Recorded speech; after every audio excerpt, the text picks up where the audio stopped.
오늘은 무엇에든지라는 제목으로 같이 주의 말씀을 나누도록 하겠습니다. 오늘도 주의 은혜가 아름답게 꽃피는 우리들의 삶이 또 되시고 예수 그리스도의 아름다운 향기를 전하는 분명한 의미와 목적이 있는 우리들의 삶이 되시길 주님의 이름으로 간절히 축복합니다. 지난번 수요 예배 때 있었던 일입니다. 제가 알기로는 한 10월 6일쯤으로 생각이 되는데요. 저도 모르는 사이에 제 설교가 고별 설교가 되었습니다. 그래서 속으로 이제 설교를 마치고 뒤에 서 있는데 그냥 속으로 제가 들었던 생각은 영혼도 없이나 잘리는 건가? 약간 이런 생각이 들어서 이제 모든 걸 내려놓고 받아들여야겠구나라는 생각을 아주 잠깐 좀 해봤었습니다. 우리 윈 목사님께서 참 사람을 놀래키시는데 귀재시구나라는 생각을 한번 좀 해보게 되었는데요. 다행스럽게 잘리진 않고 이제 전도사에서 목사가 되어 이렇게 또 서게 되었습니다. 감회가 참 하나님께 영광에 올려드리도록 하겠습니다. 제가 이 박수 받는 것에 대해 되게 어색해하고 인색해요, 사실은. 그래서 아무튼 모든 영광 하나님께 돌릴 수 있었으면 좋겠고요. 아무튼 그래도 제가 어디에서 목사 안수를 받았는지 좀 설명을 간단하게는 드려야 될 필요가 있겠다 싶어서 잠시 설명을 좀 드리도록 하겠습니다. 이제 제가 안수받은 그날 사진인데요. 저기 보니까 제 머리가 살짝 있네요. 그렇죠?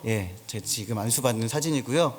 이 카이캄이라고 하는 곳에서 제가 안수를 받았습니다. 여기는 사단 법인명은 한국독립교회 선교단체 연합회라는 단체입니다. 연합회장은 분당 할렐루야 교회에 담임하고 계시는 그 김승욱 목사님께서 연합회장으로 계시고요. 1997년 4월에 이제 시작이 되어서 98년도에 이 횃불 선교센터에서 1회 안수식이 시작되어서 이제 오늘 제가 받았던 그 월요일이죠. 월요일 25일에 총 44회까지 이렇게 안수식이 진행이 되었습니다. 매년 2차례 이렇게 안수식이 진행이 되고요. 120명의 안수 대상자들과 함께 이렇게 안수를 받게 되었고, 이 카이캄이라고 하는 독립교단은 조금 생소하게 들릴 수 있지만 아무튼 안수해 주시는 목사님들은 우리 성도님들께서 이름만 딱 말씀하면 알 정도로 다 그래도 자명하신 분들이 이렇게 안수를 주시니까요.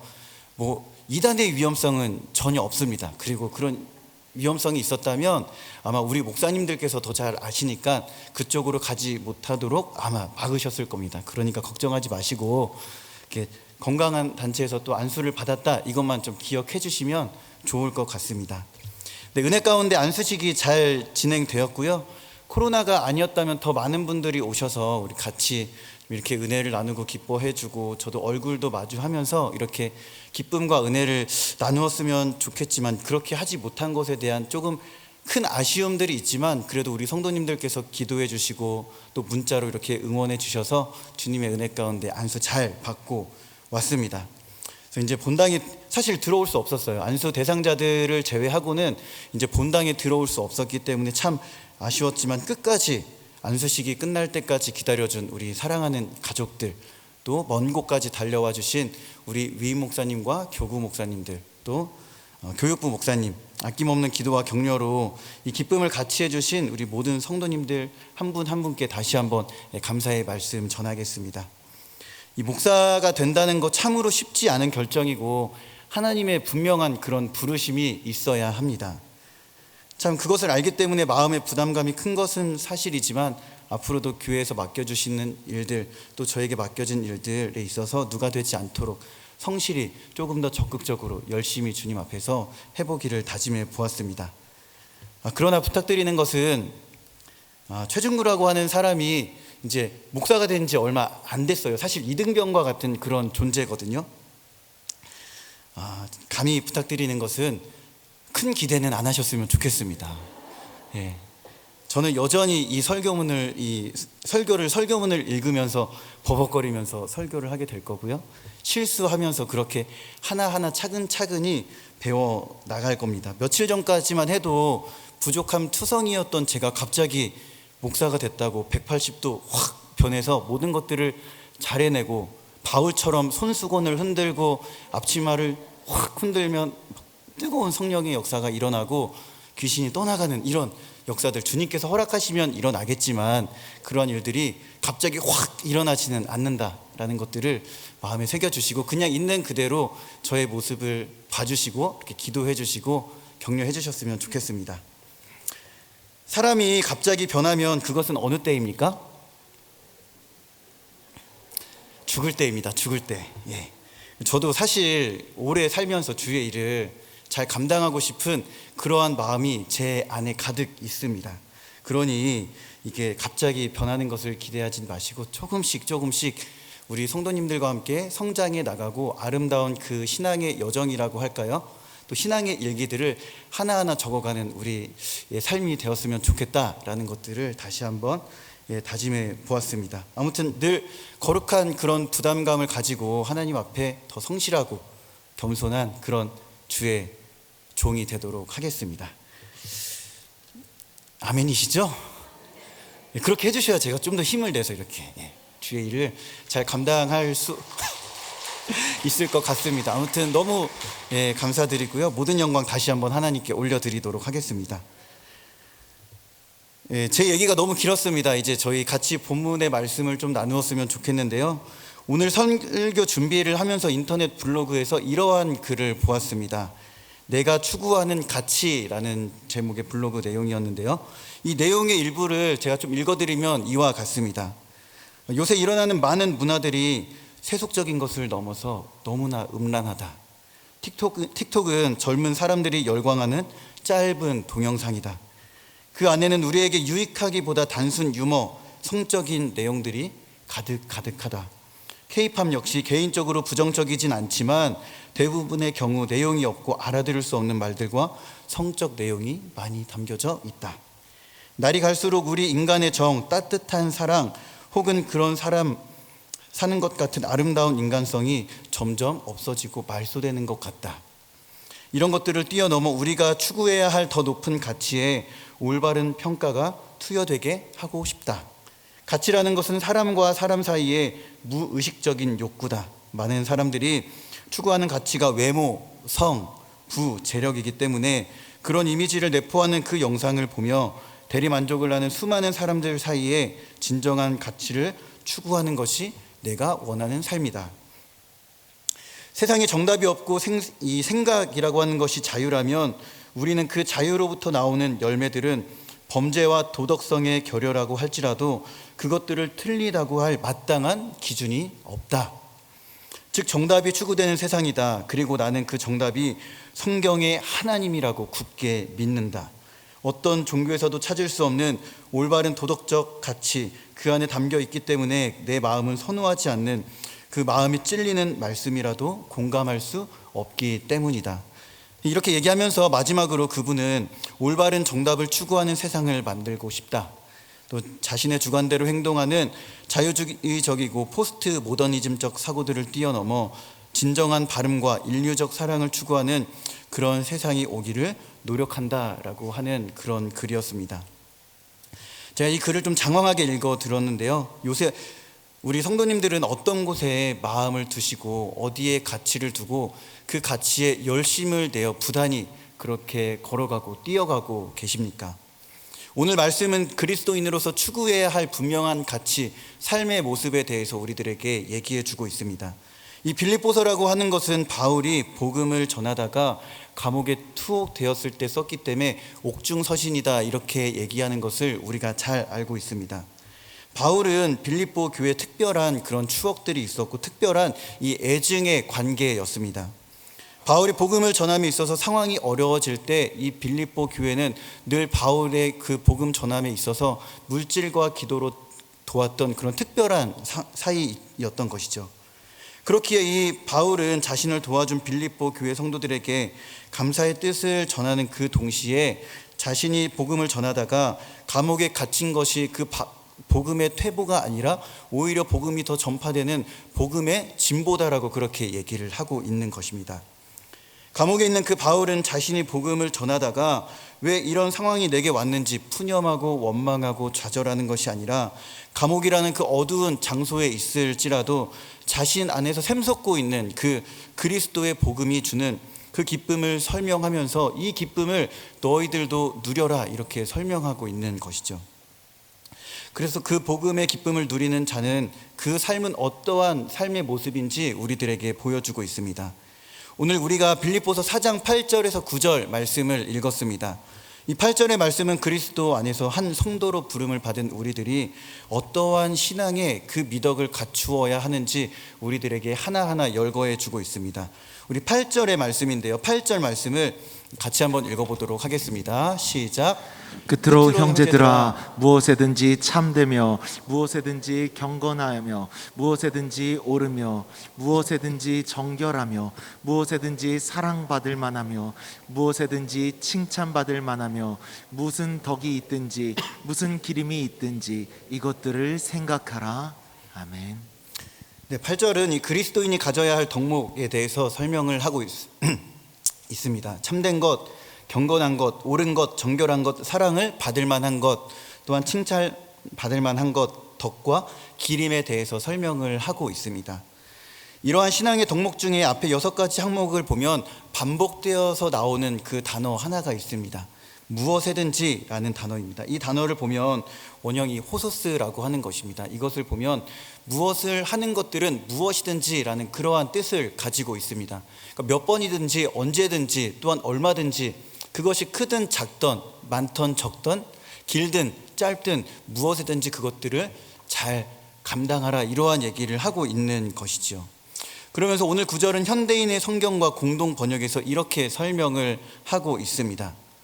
네, 말씀을 띄워주시면, 네, 거기에 보면 이 노란색 글씨로 현대인의 성경은 무엇이든 그것들을 생각하십시오 라고 나와 있습니다. 또한 공동 번역에서 보면 무엇이든지 마음속에 이러한 것들을 품으십시오 이렇게 설명하고 있습니다. 조금 느껴지는 뉘앙스가 다를 수는 있지만 이 성경에 주어지는 메시지는 분명합니다. 무엇이든 이러한 것들을 마음에 생각하고 품으라 라고 하는 것이죠. 이 8절의 신앙적인 그 권면은 앞뒤가 맞지 않는 것과 같은 그러한 모습들을 보입니다. 또한 바울은 왜 이러한 권면을 했는지 우리들은 앞의 내용을 살펴보면서 왜 이러한 권면을 도대체 했을까, 그런 것들을 알아볼 필요가 있습니다. 짤막하고 앞뒤가 맞지 않는 것과 같은 이 본문 안에 바울이 빌립보 교회 성도들에게 또한 우리들에게 분명한 한 가지 사실을 마음에 새겨주기 위함입니다. 그것은 결과부터 말씀을 드리면 그렇게 할 때에 평강의 하나님이 영원토록 우리들과 함께 계실 것이다라는 그 약속의 말씀을 주었기 때문입니다. 성도 여러분, 요새 참된 기쁨과 평강을 주님 안에서 잘 누리고 계십니까? 코로나의 상황과 잘 풀리지 않는 일들, 무언가 열심히 노력해 보려고 했지만 풀리지 않는 이 실타래처럼 오히려 내 삶이 상황이 더 꼬이고 힘들고 지쳐 내 안에 주님 안의 기쁨과 평안이 누리기 힘든 그러한 상황 가운데 계십니까? 교회에서도 열심히 무언가 봉사하고 헌신하며 주의 일을 하려고 부단히 노력했지만 결과는 좋지 않고 또한 관계는 틀어지고 시험에 들어 낙심하며 교회를 옮길까 그만 다닐까 하며 그런 어려운 마음들이 혹여나 내 마음 한켠에 있지는 않으십니까? 근데 오늘 본문을 보면 빌립보 교회에도 사실 이러한 일들이 실제적으로 일어났습니다. 오늘 본문 조금 더 앞으로 올라가 보면 교회를 위해 열심히 성실히 교회의 일들을 감당했던 이 두 여인이 언급되어집니다. 2절의 말씀을 현대인의 성경으로 보면 이렇습니다. 우리 같이 한번 읽어볼까요? 시작. 유오디아와 순두계 두 사람에게 권합니다. 주님 안에서 사이좋게 지내십시오. 아멘. 유오디아와 순두계 이 두 명의 여인은 바울과 함께 주님의 일을 위해 복음이 전파되는 곳이라면 어떠한 일이든 감당해내는 그 안에서 꽤나 영향력이 있었던 두 여인이었습니다. 그런데 어찌된 영문인지 이 둘에게 바울이 지금 어떻게 지내라고 얘기하고 있는 거예요? 사이좋게 지내라고 지금 그렇게 얘기하고 있는 것입니다. 아마도 어떤 문제가 있었기 때문에 바울이 지금 이 두 여인에게 권면하고 사이좋게 지내고 주님 안에서 같은 마음을 품으라 이렇게 얘기하고 있는 것이죠. 쉽게 설명하면 이런 예로 들을 수 있을까요? 이 식당 봉사를 하고 있는데 미역국 하나를 끓여도 조개를 넣어야 더 시원하네, 쇠고기를 넣어야 더 진국이네 막 이러면서 틀어지다가 결국엔 갈라서자 이런 일들이 생기게 된 것이죠. 아무튼 이렇게 교회 일을 잘 감당하다가 지금 유오디아와 순두계가 지금 갈라지게 된 것입니다. 결국 그들이 갈등을 초래하고 교회 공동체 안에 안 좋은 영향을 미쳤습니다. 이 갈등 가운데 있는 두 여인을 본 바울은 이 둘에게 다시 한번 사이좋게 지낼 것, 같은 마음을 품을 것을 다시 한번 권면하고 있습니다. 성도 여러분, 우리의 신앙은 주님 안에서 기쁨과 참된 평안을 누려야 합니다. 그러나 사람과 사람이 모이는 곳에는 기쁨과 평안만이 있던가요? 어떤 때는 갈등도 있고 다툼도 있는 모습들을 우리들은 볼 수 있습니다. 그렇기에 어떠한 일을 계획하고 해나감에 있어서 내 뜻이 반영되지 않으면 속도 상하고 이 사람들이 날 무시하나 하면서 참 화가 나는 그런 경우들도 있습니다. 그렇게 주님의 몸된 교회를 섬기고자 했던 좋은 마음, 자원했던 마음이 불평과 불만으로 어느샌가 가득해지기 시작합니다. 갈등을 만들어내고 싶은 사람은 없습니다. 또한 불화를 일부러 만들어내려고 하는 사람 더더욱 없습니다. 어떻게 하다 보니 의견이라고 하는 것이 엇갈리고 충돌해서 그렇게 되는 과정일 뿐인 것이죠. 이 유오디아와 순두계가 겪는 갈등과 고민, 불화와 문제는 곧 나의 문제, 교회의 문제일 수도 있습니다. 이러한 상황 가운데 바울은 4절에서 이렇게 우리들에게 권면하고 있습니다. 우리 4절의 말씀을 같이 한번 읽어보겠습니다. 시작. 주 안에서 항상 기뻐하라. 내가 다시 말하노니 기뻐하라. 성도 여러분, 바울의 이러한 권면은 단순히 유오디아와 순두계에만 해당되는 것이 아닙니다.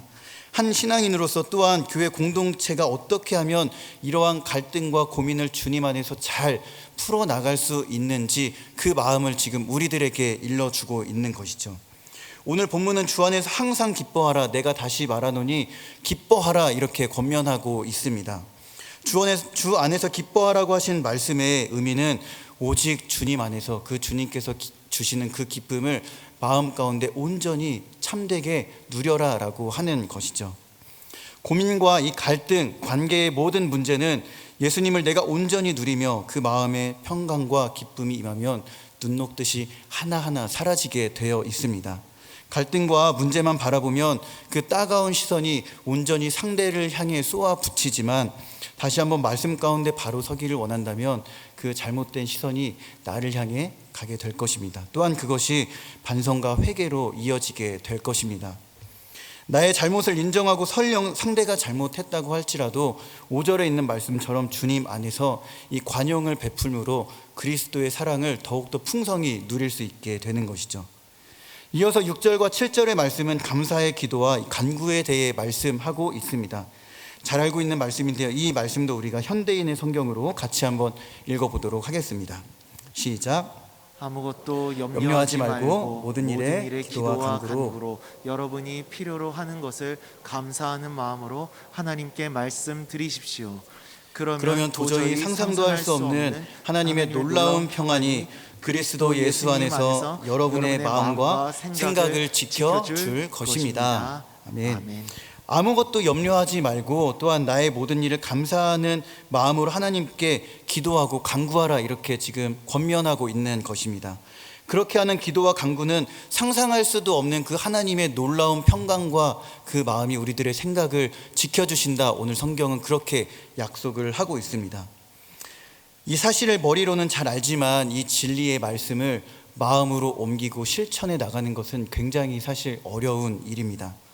기도하고 간구하면 하나님의 평안이 우리가 이해할 수 있는 정도가 아닌 상상할 수 없을 정도로 임한다고 하지만 사실 그 말씀이 믿어지지 않고 의심이 들 때가 있습니다.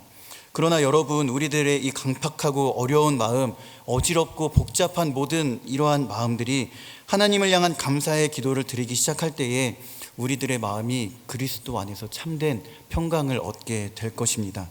또한 어지럽혀졌던 그 모든 마음들이 하나하나 주님 안에서 제자리를 찾아가게 될 것입니다. 이번에 참 이 목사 안수를 받고 참 어쨌든 주님의 은혜로 이게 목사라는 타이틀을 얻게 되었습니다.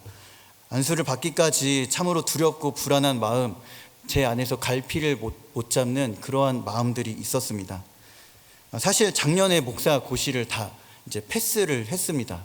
이제 작년에 바로 받을 수 있었는데 뭔가 참으로 이게 말 못할 고민, 두려움, 불안감, 갈피를 못 잡는 마음들이 1년을 미루게 되었습니다. 사실 목사고시를 보면 2년 동안 이 유예 기간을 가질 수 있거든요.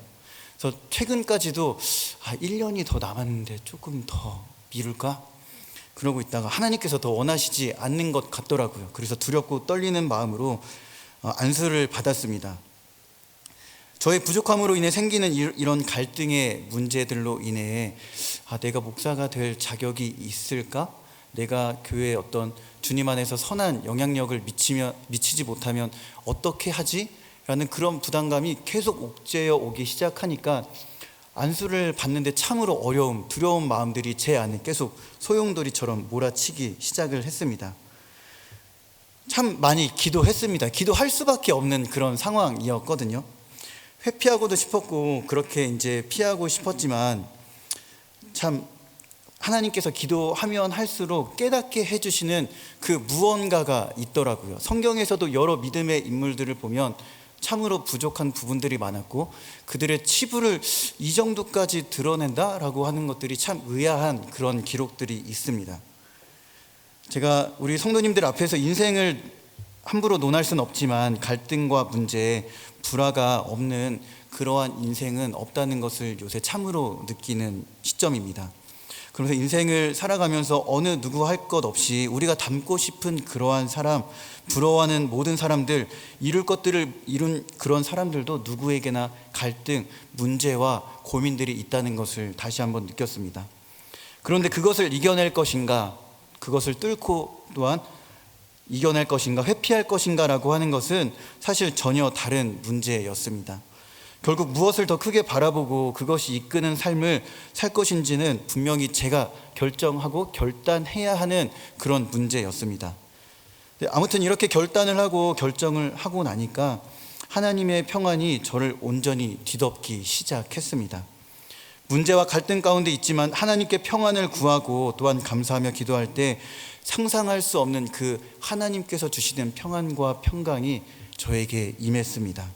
성도 여러분, 우리들의 삶이 성령님께서 인도하는 삶을 걸어가며 평안을 누릴 것인지 그것을 회피하면서 늘 두려움 가운데 살 것인지는 사실 우리들이 선택해야 하는 문제입니다.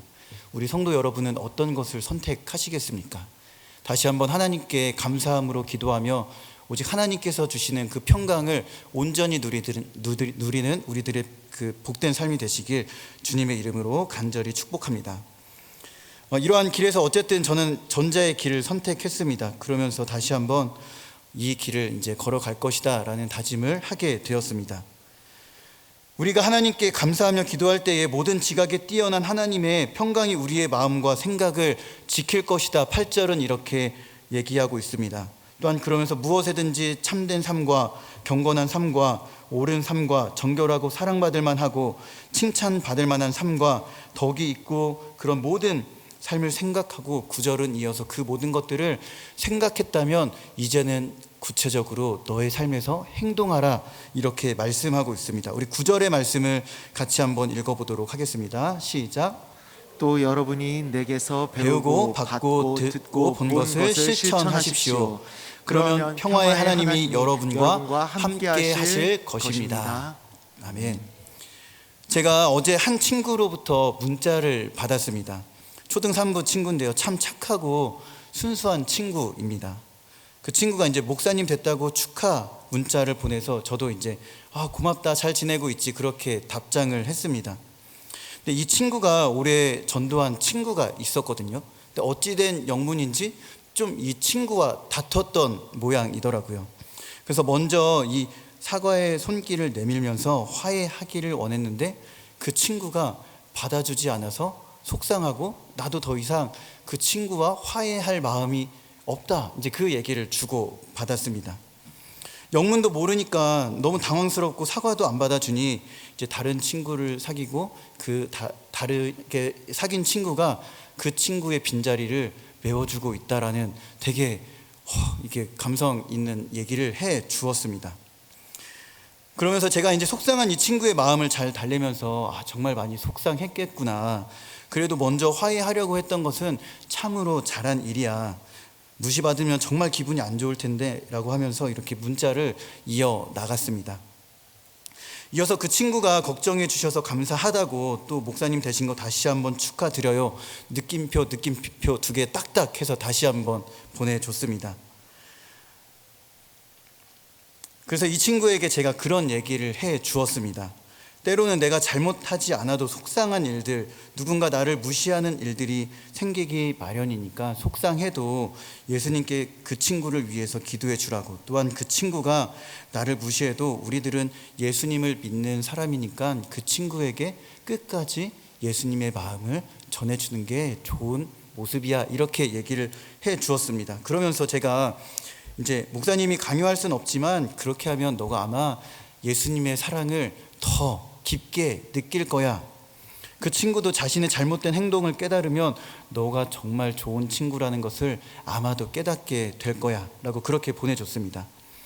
그 친구와 사이가 다시 좋아지기를 위해서 기도할게, 교회 놀러 오면 목사님이 맛있는 거 사줄게 라고 하면서 오늘에 있는 이 말씀 구절과 함께 그 친구를 향한 짤막한 기도문을 적어서 제가 문자로 이렇게 보내주었습니다.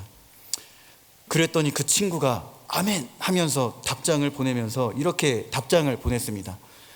목사님 일이 아니신데 걱정해 주셔서 위로해 주시고 너무 감사하고 위로가 됩니다. 눈물이 나네요. 초등학생의 그 손에서 이런 문자가 왔습니다. 참 기쁘고 감사하더라고요. 먼저 이렇게 이렇게 축하해 준 것도 감사하고, 그러다가 또 그 친구의 사정을 알고 기도해 줄 수 있는, 또한 그 친구에게 예수님의 그 사랑을 드러낼 수 있는 삶의 모습이 어떤 모습인가 잠시라도 알려줄 수 있던 것이 참 귀한 어제 밤의 이야기였습니다.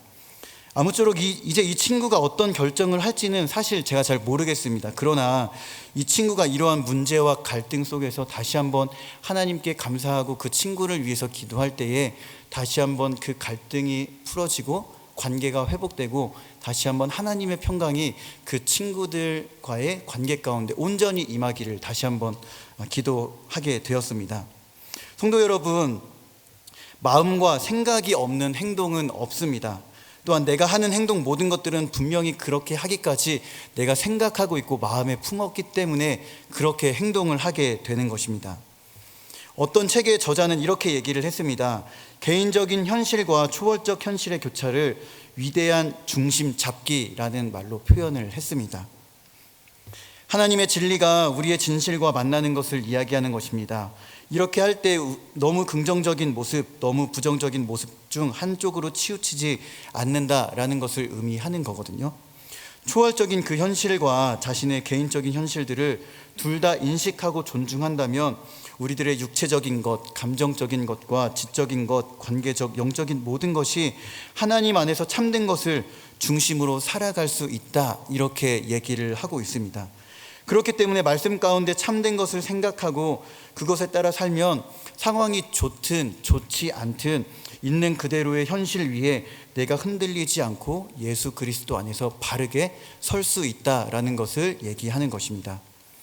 우리의 사실 이 현실이 하나님의 진리와 만날 때 우리의 현실 가운데 말씀으로 단단히 닻을 내리고 우리의 진짜 현실에서 하나님이 발견된다라는 것을 우리들은 알아야 합니다. 그럴 때 하나님의 그 평강이 너희와 함께 계시리라, 그 평강이 하나님이 우리들의 삶 가운데 충만하게 임한다라고 하는 것입니다. 성도 여러분, 진정으로 하나님의 평강이 우리들의 삶 가운데 임하시기를 원하십니까? 그렇다면 이 그리스도 안에서 참된 평안과 기쁨, 평강을 누리면서 그 은혜를 다른 사람들에게 흘려보내시기를 축복합니다. 무엇에든지 참된 행실과 경건함, 정결함으로 사랑을 나누며 칭찬할 만한 것들이 그리스도 안에 있고 그 것들을 우리들은 전해야 하는 것입니다. 이것들을 기쁨으로 행하며 나의 신앙을 바르게 세우고, 또한 우리 교회가 그런 교회가 되어서 하나님께서 기뻐하시고 평강과 기쁨이 넘치는 그런 교회로 세워져 나가길 주님의 이름으로 간절히 축복합니다. 말씀을 맺도록 하겠습니다. 이제 2021년이 마무리되어 가고 있는 시점에 우리들은 서 있습니다. 새로운 해를 맞이하며 준비하고 있는 이 분주한 이때에 오늘의 말씀을 다시 한번 내 마음 가운데 닻을 내리시고, 또한 어떠한 풍파에도 흔들리지 않고 그리스도 안에서 온전히 기쁨과 참된 평안을 누리시기를 바랍니다. 무엇에든지 주의 말씀대로 살아가시고 또한 모든 지각에 뛰어난 하나님의 그 평강이 우리들의 마음과 생각을 지키시고 함께 하시는 그 놀라운 은혜가 우리 가운데 충만하게 넘치길 주님의 이름으로 간절히 축복합니다. 같이 기도하겠습니다. 하나님 감사합니다. 우리들에게 귀한 말씀을 허락하여 주시고 우리들에게 참된 신앙인으로서 어떻게 살아가야 할지, 어떤 마음을 품어야 할지 우리들에게 깨닫게 하시니 감사합니다. 하나님, 그 하나님의 말씀이 우리들의 심령 가운데 온전히 닻을 내리게 하시고 또한 어떤 환경과 상황이 닥쳐올지라도 그 풍파에 흔들리는 것이 아니라 하나님의 말씀 가운데 임하는 그 놀라운 평강과 평안이 우리들의 삶을 온전히 뒤덮고도 남을 만한 충만한 은혜가 우리 가운데 있기를 주님 인도하여 주시옵소서. 감사드리며 예수님 이름으로 간절히 기도하옵나이다. 아멘.